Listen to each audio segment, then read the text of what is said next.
विश्व संवाद केंद्र मालवा में आपका स्वागत है। भारतीय संस्कृति में महर्षि दधीची का नाम बहुत ही सम्माननीय है। समूचे ब्रह्मांड में सबसे पहले महर्षि दधीची ने अपने अंगों का दान करके मनुष्यता की रक्षा की थी। अगर मैं ये पूरे विश्वास के साथ कहना चाहूंगी कि अगर महर्षि दधीची न होते तो शायद आज मानवता न होती। सिर्फ महर्षि दधीची ही नहीं, मैं भगवान श्री शंकर जी का भी यहाँ उल्लेख करना चाहूंगी कि भगवान शंकर ने अपने पुत्र श्री गणेश जी का अंग प्रत्यारोपण कर कर सबसे पहले दुनिया को अंगदान और अंग प्रत्यारोपण का महत्व समझाया। श्री गणेश जी का सिर काटने से लेकर उन पर हाथी और गज का मस्तक लगाने तक का प्रसंग किसे याद नहीं, पूरी दुनिया को मालूम है। तो विश्व संवाद केंद्र मालवा में हम आपका स्वागत करते हैं। हमारे साथ श्री जीतू बगानी जी उपस्थित हैं। जीतू जी, आपका स्वागत। बहुत बहुत धन्यवाद आपसे। बहुत बहुत धन्यवाद भाई साहब, आप पधारे। दर्शकों को अपना परिचय दें और अपने कार्य के बारे में बताएं। जी, मैं जीतू बगानी हूँ और मुस्कान ग्रुप पारमार्थिक ट्रस्ट के अंगदान प्रकल्प का सेवादार हूँ। पिछले कई सालों से अंगदान पे सेवा कर रहा हूँ। शहर के अंदर ग्रीन कॉरिडोर बनाने से लेकर त्वचादान, नेत्रदान, देहदान, इस क्षेत्र में कार्य कर रहा हूँ। जी, कृपया मुस्कान ग्रुप के बारे में बताइए कि आपकी मुस्कान संस्था का गठन कैसे हुआ और आपके अलावा और कौन कौन लोग इससे जुड़े हुए हैं और कैसे कार्य करते हैं। मुस्कान ग्रुप का गठन जो है, ये भी एक अपने आप में विचित्र कहानी है। हम 7 दोस्तों का एक समूह जब रविवार के दिन बैठा था, करीब 35 वर्ष पूर्व, तो किसी ज़रूरतमंद कन्या के विवाह हेतु सामान इकट्ठा करने के लिए चर्चा हुई और जब वो सामान इकट्ठा किया गया तो बहुत अधिक मात्रा में सामान हो गया। तो हम लोगों ने सोचा क्यों न इस कार्य को आगे जारी रखा जाए। तो उस 7 दोस्तों का समूह आज करीब 350 मेंबरों से सुजित है। सब साथी लोग हम लोग सेवा करते हैं, जिसमें मुख्य रूप से संदीपन आर्य जी, नरेश अम्बानी जी और भी बहुत सेवादार हैं, नरेश फुंदवानी, ऐसे अनेक सेवादार हैं जो अंगदान पे लगातार 24 घंटे सेवा में कार्यरत हैं। कृपया अंगदान के महत्व पर आप प्रकाश डालिए कि अंगदान कैसे किया जा सकता है, अंगदान की प्रक्रिया क्या है और अंगदान का कानून क्या है। अंगदान सुनने में बड़ा आसान लगता है, किंतु जब ये अंगदान होते हैं उस समय कोई अपना परिवार का सदस्य या कोई अपना नज़दीकी खो चुका होता है, तो वो मार्मिक क्षण होते हैं, भावुक क्षण होते हैं जब वो अंगदान होते हैं। जैसे कहा जाता है कि जीवन सत्य है तो मृत्यु अटल सत्य है। और महात्मा गांधी जी ने एक जगह कहा था कि खुद को खोजने का एक आसान तरीका है और एक ही तरीका है कि दूसरों की सेवा में जुड़ जाओ। तो हम लोग जो अंगदान की सेवा में हैं, ये अनेकों लोगों के उपकार हैं। जो अंगदान करता है उस परिवारों का उपकार है। इंदौर में पिछले 11-12 सालों में करीब 18,500 नेत्रदान हुए हैं और 67 ग्रीन कॉरिडोर बनाकर जो अनेक लोगों को लीवर, किडनी, पेनक्रियाज, लंग्स और यहाँ तक कि इंदौर से 3 बार हार्ट ट्रांसप्लांट के लिए भी गए हैं। अंगदान अपने आप में एक अनूठा परमात्मा का कानून है देखा जाए तो, क्योंकि किसी को जीवन देना तो परमात्मा के हाथ में है, किंतु किसी का जीवन आसान बनाना ही अंगदान है। परमात्मा की कृपा से और माँ देवी अहल्या की पावन नगरी के इतने उपकार हैं कि अनेक लोगों को इंदौर से अंग प्रत्यारोपण हुए हैं और आने वाले समय में भी इस क्षेत्र में कार्य को जारी रखा जा रहा है। आजकल लोग जागरूक तो हुए हैं अंगदान को लेकर और साथ में नेत्रदान भी कर रहे हैं। तो नेत्रदान कब और कैसे किया जाना चाहिए, या जब व्यक्ति की मृत्यु हो जाती है उसके बाद कितने समय में नेत्रदान किया जा सकता है? देखिए, नेत्रदान मैं आपको शुरुआती दौर मैं आपको ले चलना चाहूँगा। जब किसी को नेत्रदान के लिए हम लोग आग्रह करते थे तो हमें निकल जाने के लिए कहता था या हम नाराज हो जाया करता था। और आज का समय है, मान के चलिए कि रात को 2 बजे भी फ़ोन आता है, भैया अभी 15 मिनट पहले पिताजी की निधन हो गया, कृपया नेत्रदान के लिए आप लोग आ जाएं। करीब 6300 नेत्रदान मैंने अपने हाथ से किए हैं। जो 18,500 नेत्रदान विभिन्न संस्थाओं, मुस्कान के सेवादारों की मतलब बहुत मेहनत है, रात दिन की मेहनत है जो ये सेवा हो पाई है। और आई बैंक एसोसिएशन ऑफ इंडिया का जो आंकड़ा है वो 70% जो नेत्रदान है वो हो पाता है। जितने नेत्रदान हम इकट्ठा करते हैं उसमें से करीब 70% नेत्र काम आते हैं और रोशनी के लायक हो पाते हैं। भारत के अंदर 150 करोड़ जनसंख्या है और अब उसमें कार्नियल ब्लाइंड की गिनती जो देखी जाए तो करीब 12 लाख से अधिक लोग कार्नियल ब्लाइंड हैं। 12 लाख जो कार्नियल ब्लाइंड है वो हर साल गिनती बढ़ती जा रही है, क्योंकि कार्निया की प्राप्ति और उसका यूटिलाइजेशन का गैप बहुत ज़्यादा है। मांग और आपूर्ति में बहुत ज़्यादा फर्क है। प्रतिदिन देखा जाए तो 30,000 मृत्यु करीब रोज होती है। 1 करोड़ से ज़्यादा मृत्यु प्रतिवर्ष भारत में होती है। अगर हम लोग 1% भी हम लोग अगर नेत्रदान करें तो ये जो समस्या है कार्निया की वो दूर हो सकती है। हमें अभी ये कोशिश करना है कि हम लोग इस चीज़ को बढ़ावा दें और नेत्रदान के कुछ जो समय सीमा है, जैसे कि आपने पूछा कितने समय में नेत्रदान किया जा सकता है, 6 से 8 घंटे के अंदर हम नेत्रदान को कर सकते हैं। और उसके लिए कुछ छोटे से प्रिकॉशंस रखने पड़ते हैं, जैसे सर के नीचे तकिया लगा लेना, आंखों पे गिरी कपास लगा देना और नज़दीकी आई बैंक को सूचना करना अथवा सामाजिक कार्यकर्ता को, जैसे मुस्कान ग्रुप है, ददीची मिशन है, एमके इंटरनेशनल आई बैंक है, शंकरा आई बैंक है, किसी को भी आप सूचित करेंगे तो टीम को 45 मिनट से 1 घंटे के अंदर वो भेज देते हैं। और आसानी से उसमें कोई विकृतता पैदा नहीं होती, चेहरे में कोई बदलाव नहीं आता, अंतिम संस्कार स्नान में कोई परेशानी नहीं होती और व्यवस्थित तरीके से वो नेत्रदान हो जाता है।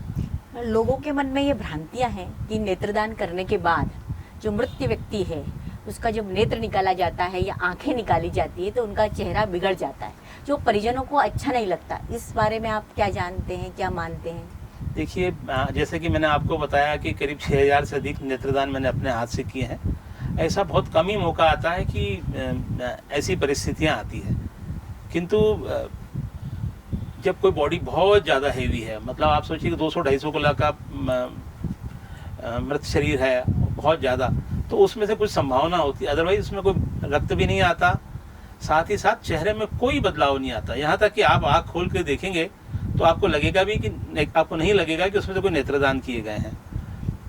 कारण यह है कि जब हम नेत्रदान करते हैं तो उसमें डमी कार्निया, एक आँखों की पुतली जैसी होती है, ऐसी की ऐसी डमी कार्निया वहाँ रख देते हैं, जिससे कोई विकृतता नहीं आती, चेहरे में कोई बदलाव नहीं आता और वो सम्मानपूर्वक जैसा शरीर है वैसा ही होता है। क्या आप मानते हैं कि अगर हमारे भारत में मृत्यु के पश्चात अगर सब लोग नेत्रदान करने लग जाएं तो क्या भारत में अंधत्व की समस्या हमेशा हमेशा के लिए खत्म हो सकती है? मैं तो जो सोचता हूँ, मुझे ऐसा लगता है कि मृतक परिवार में से अगर 1% लोग भी अगर उस नेत्रदान करें तो ये नेत्र समस्या बिल्कुल खत्म हो जाएगी। आज मैं इंदौर की स्थिति देखता हूँ तो मुझे ऐसा लगता है कि हम बहुत अच्छे स्थान पे, मध्य प्रदेश में बहुत अच्छे स्थान पे, किंतु अगर पूरे मध्य प्रदेश की स्थिति देखता हूँ तो मुझे बहुत कमज़ोर नज़र आता है। वो 90 नंबर पे आके नज़र आता है। तमिलनाडु है, तेलंगाना है, इन लोगों ने खूब नेत्रदान, महाराष्ट्र है, इन लोगों ने नेत्रदान में खूब तरक्की करी है। खाली इंदौर से ही नहीं, पूरे मध्य प्रदेश जब एकजुट होगा, पूरा भारत एकजुट होगा तो ये कार्नियल ब्लाइंड समस्या पूर्ण रूप से खत्म हो सकती है। जी, मैं आपसे ये जानना चाहती हूँ कि देहदान करना चाहिए लेकिन देहदान जब मनुष्य का, ये तो स्पष्ट है कि जब मनुष्य मर जाता है तो उसके उपरांत उसकी जो प्राण हैं या जो निकल जाते हैं तो वो या तो राख बनते हैं या उनको दफना दिया जाता है या जला दिया जाता है। किंतु देहदान फिर भी व्यक्ति करना नहीं चाहता, अगर वो करे तो उससे उसको क्या फायदा होता है? देखिए, परमात्मा की असीम कृपा है, जो हमारा शरीर 5 तत्वों से बना है वो 5 तत्वों में विलीन होना पक्का है। वो चाहे आप देहदान करके करें या ना करें। किंतु अगर हम देहदान नहीं करते हैं तो हमारे नए डॉक्टर्स कैसे तैयार होंगे? हम लोग कैसे नए डॉक्टरों को सिखा पाएंगे? जो फर्स्ट ईयर के, प्रथम वर्ष के जो मेडिकल स्टूडेंट्स हैं, उसको कैसे शोध के लिए मालूम पड़ेगा कि शरीर में जो शरीर की संरचना है वो कैसी है? तो मतलब मेडिकल साइंस के लिए बहुत ज़रूरी है कि बॉडी डोनेशन होना चाहिए। भ्रांतियाँ तो ऐसी है कि हमारे विचार हैं। देखें आप, मानिए कि जैसे शुरुआत करी महर्षि दधीची जी के लिए आपने, उन्होंने जीते जी अपने हड्डियों का दान किया और मानव जाति को बचाने के लिए उन्होंने एक अनूठा कदम उठाया, जो हमारे लिए, हमारे मानव जाति के लिए अपने आप में एक मिसाल है। और सनातन धर्म में जो दान का फल है वो कई गुना होता है, 100 गुना से अधिक होता है। जो कोई कहेगा कि हम नेत्रदान कर देंगे तो हमें आंखें नहीं मिलेगी, बॉडी डोनेशन करेंगे तो शरीर ही नहीं मिलेगा, फिर और अच्छा मुक्ति की तरफ चले गए हम। तो ऐसा कुछ नहीं होता। हम उनको समझा सकते हैं, दान का फल बता सकते हैं कि अगर आज आप आग दान कर रहे हैं, अपनी त्वचा दान कर रहे हैं, तो अगले 100 जन्म तक आपका आंखों की जवाबदारी है फिर तो। क्योंकि हमने सुना है बड़ों से भी, जब कोई हम दान करते हैं तो उसका फल कई गुना होता है। तो मान के चलिए कि वो देह दान करें, त्वचा दान करें, नेत्र दान करें, उसका परमात्मा खूब हमें मतलब कृपा होती है, उस परमात्मा की पूरे परिवार पे होती है। देहदान को लेकर लोगों में बड़ी हिचक है कि देहदान, ये तो पता ही है सभी को कि मृत्यु के पश्चात ये नश्वर शरीर तो नष्ट हो गया, ये तो मिट्टी बन गया, ये तो राख बन गया, लेकिन फिर भी हिचकते हैं, वो देहदान करना नहीं चाहते। उनके मन में अनेक भ्रांतियां हैं, तो इसको कैसे हटाया जा सकता है? देखिए, पहले और अभी में बहुत ज़्यादा फर्क है। मैं माननीय प्रधानमंत्री के 99वें एपिसोड की बात करूंगा, जब उन्होंने अंगदान के बारे में वो एपिसोड में मन की बात में बात कही, और माननीय मुख्यमंत्री मोहन यादव जी ने एक बहुत ही अच्छा फैसला लिया कि जब भी देहदान होगा तो गॉर्ड ऑफ ऑनर के साथ उनको रवाना किया जाएगा। जब किसी को सम्मान मिलता है और एक व्यक्ति देखता है कि सामने वाले को सम्मान मिल रहा है, सामान्य व्यक्ति था उसको शासकीय सम्मान मिल रहा है, एक शहीदों जैसा सम्मान मिल रहा है, तो नेत्रदान अंगदान के लिए तो आगे आता ही है, साथ में देहदान के लिए भी बिल्कुल आगे आता है। मुख्यमंत्री जी की घोषणा के बाद जो मैं देख रहा हूँ वो संख्या जो है 3 गुना हो गई है। जो महीने में 2 या 3 डोनेशन होते थे, अब वो कई बार 15-15, 20-20 डोनेशन एक महीने में होते हैं, बॉडी डोनेशन। और कई मेडिकल कॉलेजों में तो टैंक फुल हो गए, जबकि पीछे अगर 15 साल पहले या 10 साल पहले देखा है तो उनके टैंक खाली होते थे, एक भी बॉडी नहीं होती थी कि स्टूडेंट्स को सिखाएं किस पे। हम लोग 20 से 30 स्टूडेंट के लिए एक बॉडी की ज़रूरत होती है। तो अभी तो इंदौर से भोपाल, जबलपुर, यहाँ तक कि Rewa medical college, Jammu medical college तक बॉडी यहाँ से भेजी गई है, और इंदौर के आसपास के मेडिकल कॉलेजों को सबसे पहले प्रायोरिटी देके और उनको बॉडी को दिया जाता है। और कई बार तो ऐसा भी देखने में आया कि 10 दिन में 11-12 बॉडी डोनेशन हो गई। मतलब मैं धन्यवाद भी करना चाहूँगा मुख्यमंत्री जी का, प्रधानमंत्री जी का, जिन्होंने ये देहदान को इतना बढ़ावा दिया। और भ्रांतियाँ तो बनी रहेगी लोगों के अंदर, क्योंकि रहीमन इस संसार में भांति भांति के लोग, अपने अपने विचार हैं, अपनी अपनी मान्यताएं हैं, किंतु उसके बीच में भी कुछ ऐसे लोग होते हैं जो किसी और का भला करने के लिए आगे आते हैं। कि परिवार में किसी की मृत्यु हो जाए और डॉक्टर्स को ब्रेन डेड घोषित कर देते हैं, तब ऐसे समय में उन दुखी परिजनों को अंगदान और देहदान के लिए तैयार किया जाता है, वो कितना कठिन होता है? देखिए, जैसे मैंने शुरुआती में कहा आपसे कि परिवार को कोई व्यक्ति जा चुका है या जाने वाला है, बहुत मार्मिक स्थिति होती है। परिस्थितियों में कई बार ऐसा भी देखने में आया, मुझे जहाँ तक ध्यान है, मैं करीब 2500 ऐसी काउंसलिंग में साथ रहा हूँ, मैं और मेरे साथी लोग। मुस्कान के साथी लोग, हम लोगों ने करीब 2500 से ऊपर काउंसलिंग करी, जो अभी 67 का आंकड़ा, 67 का आंकड़ा जो है ऑर्गन डोनेशन का हुआ है। कई बार परिवार तैयार भी हो जाता है, किंतु तकनीकी कारणों से वो ऑर्गन डोनेशन नहीं हो पाता। किंतु ऐसे मामले में समझाना, परिवार का साथ पाना बड़ा मुश्किल है, किंतु प्रभु कृपा से और मानवता की भलाई के लिए अगर हम आगे निकले हैं तो प्रभु का साथ हमेशा बना रहता है। कई बार मार्मिक होता है, छोटे बच्चे हैं परिवार के अंदर, या माँ है, अपने बच्चे का अंगदान के लिए तैयार करना बड़ा कठिन काम है, किंतु प्रभु कृपा से ये सब चीज़ें इंदौर में तो हो रही है। या आपको कैसा कोई ऐसा प्रसंग या संस्मरण याद है जब किसी माता पिता का जवान बच्चा चला गया हो और उसको आप अंगदान और देहदान के लिए जब प्रेरित करते हैं तो वो माता पिता कैसे भावुक हो जाते हैं, कैसा मार्मिक पल होता है वो, कृपया बताइए। हमें परिवार का सदस्य बनकर ही उनके साथ डील करना पड़ता है, उनसे बात करनी पड़ती है। कुछ समय पहले एक माँ ने अपने पुत्र, जवान पुत्र का जो अंगदान किया था, वो प्रसंग मुझे याद है। देवास के अंदर शासकीय अधिकारी है वो बहन हमारी, जब उनके पुत्र का रोड एक्सीडेंट हो गया, माता जाते जाते जब वो अयोध्या दर्शन के लिए जा रहा था और रास्ते में कोई उसके साथ एक्सीडेंट हो गया, उसे इंदौर के किसी अस्पताल में लाया गया। उस अस्पताल में जब परिवार के साथ काउंसलिंग के लिए गए, पहले तो वो एक्सेप्ट नहीं करी कि मेरे बच्चे की ब्रेन डेथ हो चुकी है। कुछ समय बाद सेकंड और थर्ड काउंसलिंग में उन्होंने एक्सेप्ट किया कि ठीक है, और उन्होंने ये कहा कि मेरा बच्चा जिंदा रहने का क्या तरीका है। तो उन्हें यही बताया गया कि अंगदान आपके बच्चे को जिंदा रख सकता है किसी औरों के शरीर में। उनका लीवर, किडनी, यहाँ तक कि हार्ट ट्रांसप्लांट भी हुआ और वो रोगी अभी तक स्वस्थ हैं प्रभु की कृपा से। वो माता भी, जब भी ऐसे प्रसंग हम देखते हैं, वो माता भी जब भी मिलती हैं बड़ी खुश होती हैं कि कहीं ना आप मेरे बच्चों को आपने कहीं जिंदा रखा। जी जी, जब माता पिता या परिजन अंगदान या देहदान के लिए जब राजी हो जाते हैं और उसके बाद उनके देहदान के जो ऑर्गन्स होते हैं उनको अपने को दूसरे अस्पताल में हम जब भिजवाते हैं या ले जाया जाता है, तब वो परिजन और कितने भावुक हो जाते हैं, उनको कैसा उनकी प्रतिक्रिया होती है? बहुत बार देखने में आया है कि जब ऑर्गन्स को हम लोग ग्रीन कॉरिडोर के थ्रू द्वारा हम दूसरे अस्पतालों में भेजते हैं, ऑर्गन्स भेजने से पहले हम उनके ऑर्गन्स को उनके दर्शन के लिए, बॉक्स को दर्शन के लिए उनके सामने रखते हैं। तो बड़ी दुआएं देते हुए उनको रवाना करते हैं, बेटा तू जहाँ भी रहे स्वस्थ रहना। मतलब वो अनजान व्यक्ति को शुभकामनाएं देते हैं कि आप स्वस्थ रहें, उनकी मंगल कामनाओं के लिए दुआ करते हैं, और भावुक, मतलब आंखों में आंसू होते हैं और साथ में मुंह में दुआएं होती है।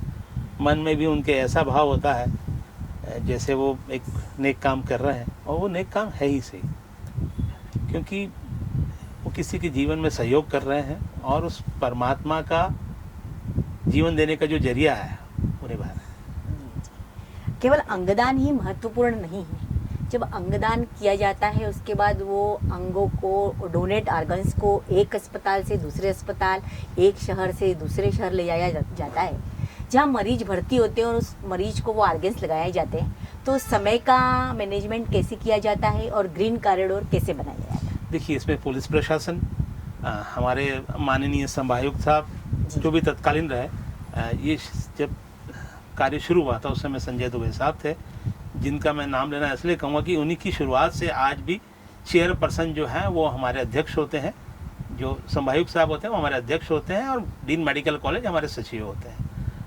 उनके प्रयासों से कार्य आज तक जारी है। तो इसके लिए पुलिस प्रशासन, ट्रैफिक पुलिस, मेडिकल टीम, साथ ही साथ जो सारथी होते हैं, एम्बुलेंस चालक होते हैं, उनकी बहुत महत्वपूर्ण भूमिका होती है। समय पे पहुंचाना, पूरा रास्ते पे कोई भी ट्रैफिक क्रॉस नहीं करे और पूरा रास्ता ग्रीन लाइट में रहे, इसलिए ग्रीन कॉरिडोर कहते हैं, बिना रुके उस जगह पे पहुंचाया जाए। इंदौर में ग्रीन कॉरिडोर सिर्फ सड़क पे नहीं बना, आसमान में भी ग्रीन कॉरिडोर बना, फास्टर टेक ऑफ किया, आसमान में जो है दूसरी फ्लाइट्स को करके उस फ्लाइट को आगे किया। तो बहुत सारी CIF और एयरपोर्ट अथॉरिटी बहुत सारे लोगों की मदद से ग्रीन कॉरिडोर बनता है। दिखने में एक सिर्फ छोटा सा लगता है ग्रीन कॉरिडोर, इसके पीछे बहुत मेहनत और बहुत सारे लोग हैं। हो सकता है मैं उनसे नाम नहीं लूँ, क्योंकि यातायात का मैनेजमेंट करना, इंदौर आपको मालूम है ट्रैफिक के लिए बहुत परेशानी है, उसके बाद भी एक भी ट्रैफिक बस क्रॉस नहीं होती है। लोग जो यहाँ की जनता है वो भी खड़ी हो जाती है। जब कोई व्यक्ति जाता है तो जब गाड़ी रोकी जाती है तो लगता है कि वीआईपी है और इसलिए गाड़ी रोकी है, तो वो नाराज़ होते हैं। जब उन्हें मालूम पड़ता है कि ग्रीन कॉरिडोर बन रहा है और कोई ऑर्गन किसी को जीवन बचाने था, तो जो जनता है वो भी हमारे साथ खड़ी हो जाती है उस ट्रैफिक को रोकने के लिए। तो मानिए कि आप ये बहुत उपकार का काम है और ग्रीन कॉरिडोर बनना अपने आप में एक यूनिक है, जिससे ऑर्गन्स सही समय पर रोगी के पास पहुंच जाएं और वो रोगी स्वस्थ रहे। अंत में मैं पूछना चाहूँगी कि आप हमारे दर्शकों से क्या अपील करना चाहेंगे?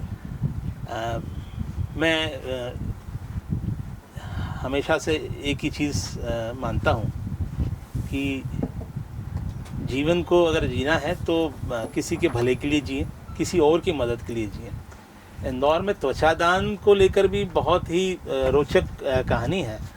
आज से 15 साल पहले एक त्वचादान के लिए जब मैं गया, वो प्रथम त्वचादान था, वो स्किन डोनेशन, पहला स्किन डोनेशन था। जब मुझे मालूम पड़ा कि स्किन डोनेशन जो बर्न यूनिट में जले हुए रोगियों के लिए होता है, एक परिवार राजी हुआ तो उसके पास हम लोग गए। जब उसकी जानकारी निकाली तो मुझे मालूम पड़ा कि अगर ये स्किन डोनेशन यहाँ से नहीं निकालते तो किसी जीवित जानवर की स्किन निकाल के लगानी पड़ती। स्किन डोनेशन के लिए बहुत सारे प्रयोग हुए, केले के पत्ते से, आलू के छिलके से, किंतु मानव त्वचा मानव के लिए अमृत का काम करती है। उसके इन्फेक्शन को कम करती है, उसके दर्द को कम करती है, उसके पानी के रिसाव को कम करती है, उसके संक्रमण को कम करती है। इंदौर जो है पूरे भारत में द्वितीय स्थान पे है स्किन डोनेशन पे, त्वचादान में। तो त्वचादान अपने आप में यूनिक है। पतली सी झिल्ली 10 से 15 ग्राम झिल्ली पाँव और पिंडलियों के ऊपर से निकाली जाती है, जिससे गंभीर रूप से जले हुए रोगियों को अमृत का काम करती है। जिनकी क्षमता खत्म हो चुकी थी स्किन बनने की, वो बनना शुरू हो जाती है।